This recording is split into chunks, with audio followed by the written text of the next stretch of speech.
Evo, jaz bi zdaj nekako prišel do tega povzetka, da povzameva midva, se pravi, kako do finančne neodvisnosti. Se pravi, rekla sva, nekaj treba zaslužiti. Ja, tako. Biti radoveden, vlagati najprej v svoje znanje. In potem dejansko zagrabiti neke priložnosti, ki se ti pojavijo v življenju, da nekaj zaslužiš. Tako. In nekaj treba dati na stran, se pravi, manj je treba porabiti, kot zaslužiš, in potem se pa to investira. Preostanek pa investiraš na en tak pazljiv način. Ne iti v neke neumnosti, ne iti v neke stvari, ki so lahko prevare, ker tega je ogromno. Torej, iti na en tak, bi rekel, bolj konzervativen način v investiranje. Tle, recimo, če greva kar po tem tvojem modelu, govoriva o tem, da nekaj investiraš, da se zaščitaš. Se pravi, imamo zlato. Pa kakšna zavarovanja, da si tudi vzameš, ker koncu ne moraš biti kakšno nezgodno zavarovanje in podobne stvari, moraš biti tudi zavarovan, če se ti karkoli zgodi. To je fan.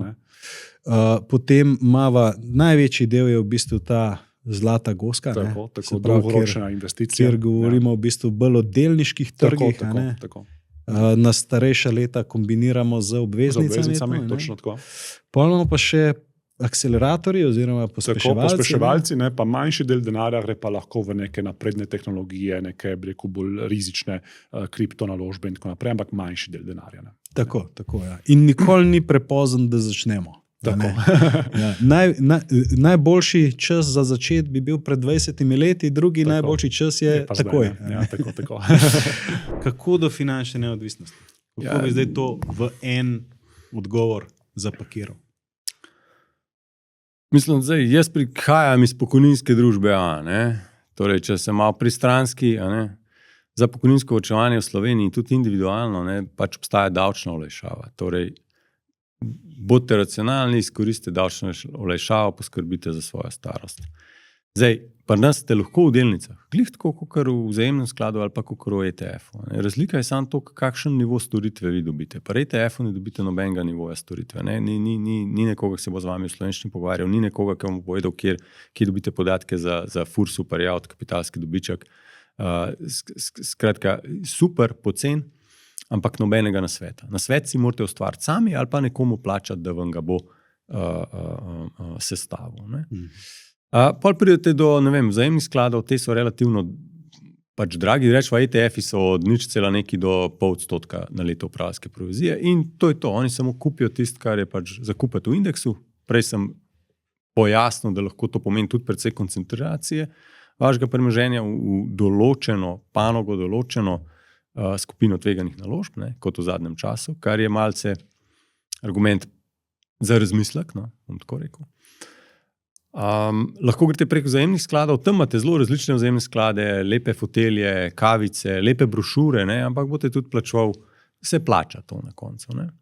Torej imate tam 1,5–2% upravljalske provizije. Pri nas recimo je pa 1%, na zajančenem 0,55, bomo videli zdaj, kako se bo malo zakonodaja spremenila, skratka smo nekje na polovički vzajemnih skladov. Kaj pa ta vstopna provizija? Pri vzajemnih je, pri nas je, zdaj popusti so odvisno od, bom rekel, tipične marketinške akcije, tako da za neke postopna varčevanja so običajno že zelo močni popusti, za večje zneske so zelo močni popusti, boljša stranka, ki ste večji popust dobite, tako kjerkoli drugje v poslu. Pri ETF-ih, so pa drugi stroški, predvsem v obliki vašega časa, tako bom rekel čisto iskreno. Zdaj, za osnovo je čisto v redu, če vzamete en ETF, naredite trajnik 100 €, 150 €, 200 € na mesec in pozabite na to in to je to. To ni slab pristop. Vsakič, ko dobite povišico, dajte 60–70% povišice, dajte na trajnik pa dvignite to varčevanje. To bi bil moj nasvet za finančno varčevanje. Ali je pokojninski račun, ali je vzajemni sklad, ali je ETF, konec koncev, z tega vidika ni tako bistveno, kot je bistveno, da začnete. In da se disciplinirano dviguje ta znesek, ko se vam povečuje dohodek. Tako bi rekel, to je prvo. Potem pa stroškovna učinkovitost je pa odvisna od tega, koliko imate žilce za to, če ste iskreni. Se pravi tako, neka neka razporeditev, eno ravnovesje, se pravi nekaj v dodatno pokojninsko zavarovanje, ker je pač davčna olajšava. Tako, jaz bi rekel, da je zelo neracionalno, da ti davčne olajšave ne izkoristiš. Tako, to je popolnoma če imaš pa še kaj več, pa v ETF, recimo, tako v tem smislu. Recimo, bomo tudi mi kaj več z veseljem vzeli, ampak ja, razumemo, da je ETF cenovno ugodna konkurenca. Jaz bi pol zdaj samo še pri temu glavnem vprašanju se ustavil, no? In to je, kako bi ti svetoval kakšnemu mlademu človeku, kako do finančne neodvisnosti z investiranjem v nepremičnine? Kaj mora narediti? Ja, sigurno je pomembno, da se ne zaleti.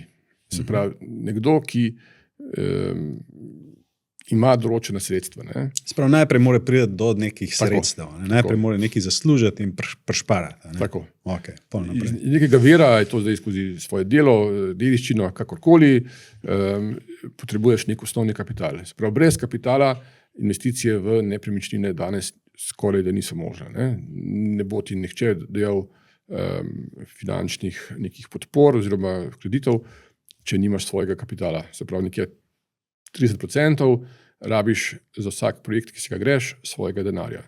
To pomeni, povprečen projekt za tako neko gradnjo za trg je nekje ima budžet med 2 in 3 milijone. Ne?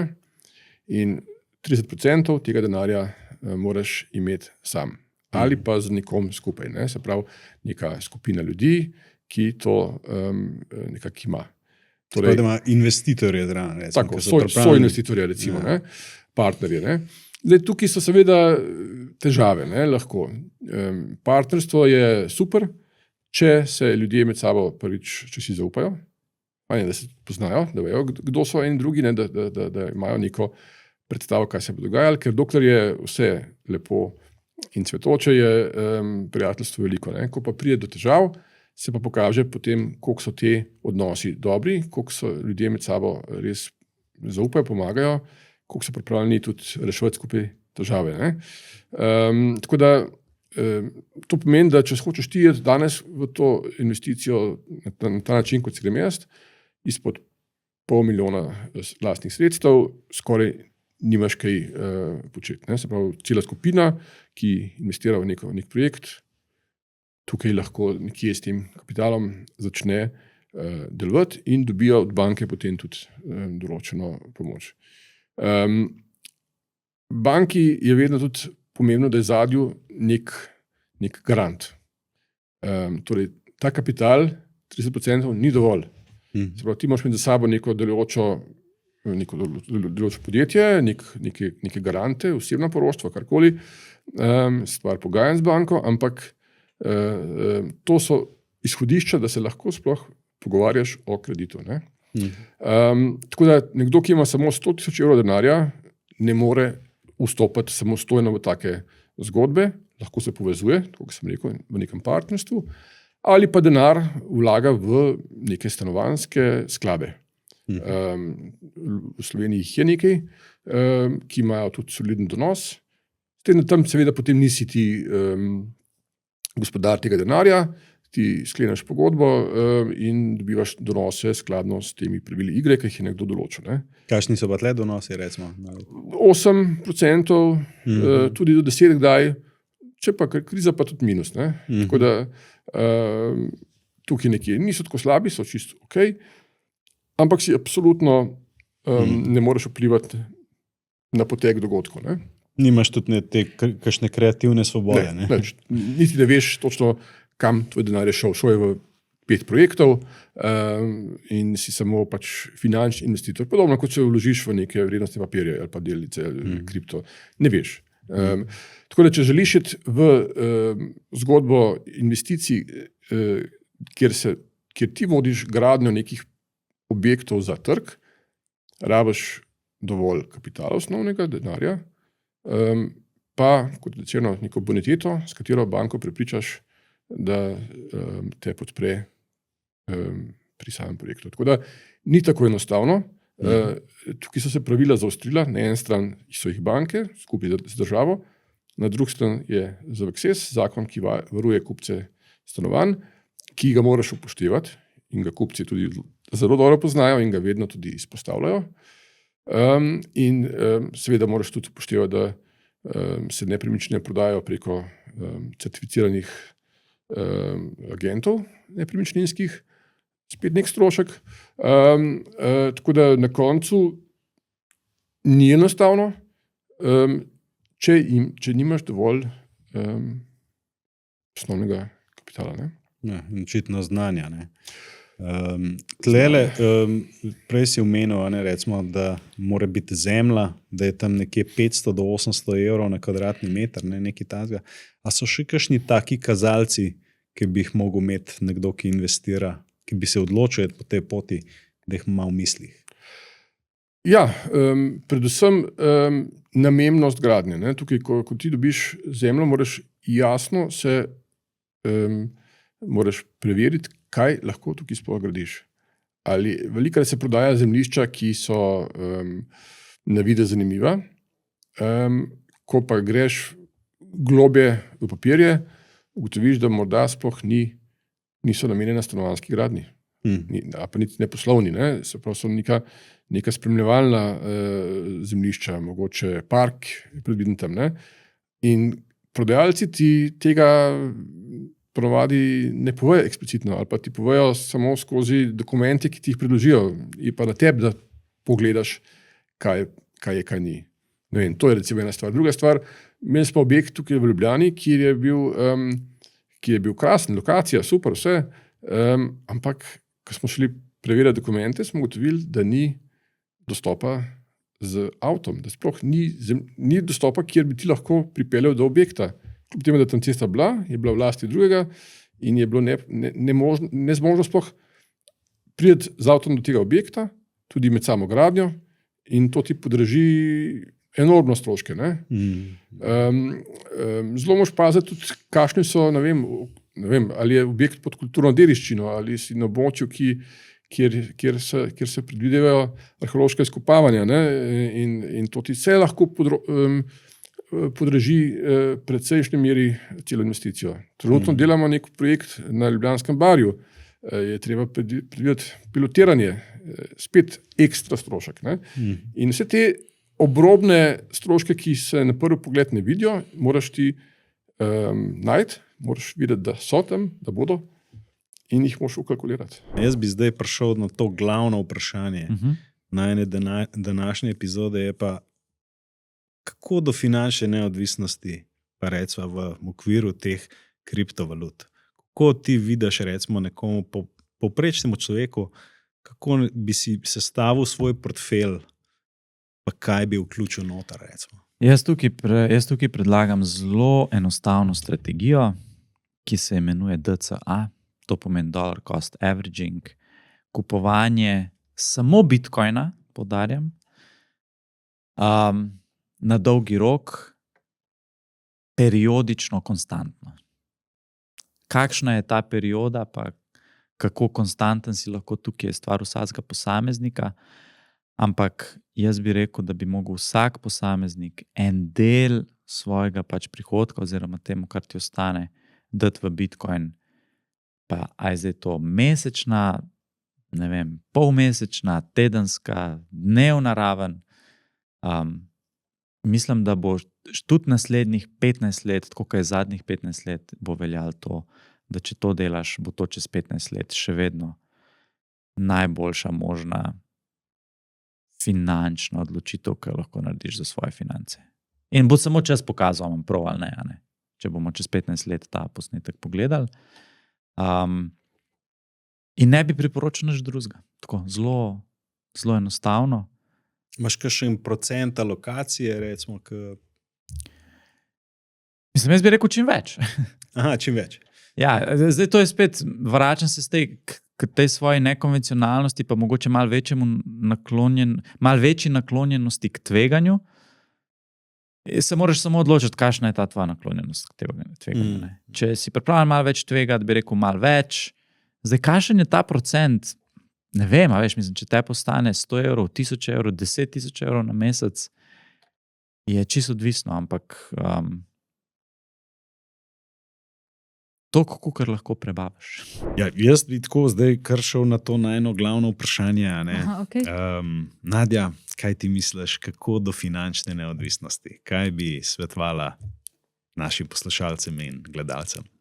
Ja, jaz bi šla po vrsti. Ne? Zdaj, mogoče bom bolj govorila tako za neke mlade ali pa ljudi, ki so na začetku. Nikoli ni prepozno, da si začnemo ustvarjati finančno neodvisnost, ampak najprej je treba v bistvu se soočiti s svojimi financami in tukaj postaviti neke trdne temelje, nekih osebnih financ. Potem pa začeti razmišljati o pasivnem prihodku, ki pač naj vam bo cilj, da ustvarite tak pasivni prihodek, kot imate vi nekih mesečnih stroškov, seveda to se spreminja, pa tudi ti stroški rastejo, ampak vsaj, da že pasivni prihodek v vašem življenju je tako velik, da vi lahko preživite, da pokrijete hrano, prevoz, osnovne življenjske potrebščine, ste zmagali v bistvu. To je za mene že finančna svoboda. Tako da ja, da bi ljudje v bistvu začeli o tem razmišljati in malo bolj dolgoročno gledati ali pa se spraševati, marsikdo lahko že zelo hitro ugotovi in začne ustvarjati nek pasivni prihodek. Nekdo pa pač na mal daljši rok, ampak vseeno, če delamo izbire proti temu, potem je to dostopno vsakemu. Tako sem rekla, začnete z eno garažo. Ampak recimo, če ima nekdo omejujoča prepričanja, kako se loti tega? Ja, če ima nekdo omejujoča prepričanja o denarju. O denarju pa, da denar ni nekaj dobrega, ali kaj v tem smislu, kako bo prišel do finančne neodvisnosti. Ja, meni se zdi, da že to je tukaj v bistvu čisto že brez tega energijskega dela, če se samo upošteva to, kar smo že zdaj neka orodja povedala, da se pač malo sooči, omeji, pogleda, kam gre denar, že lahko čist brez, da neka prepričanja spreminja, prepričanja bolj koristijo pri tem potem, da se mi odpremo energijsko več denarju, da sicer pa, ja, je treba pa na teh prepričanjih kaj narediti, pač si pa iti k nekam, kjer čutiš, da ti bo lahko pomagali ta prepričanja spremeniti. Lahko tudi k meni na seminar ali pa lahko kamorkoli, v bistvu, ali pa se sam s sabo malo soočiti oziroma ozavestiti. Ker velikokrat jaz tudi ljudi direktno vprašam, katera omejujoča prepričanja imate, ki vam preprečujejo imeti več denarja, in ljudje kar sami vejo, v bistvu, lahko ozavestijo zelo hitro.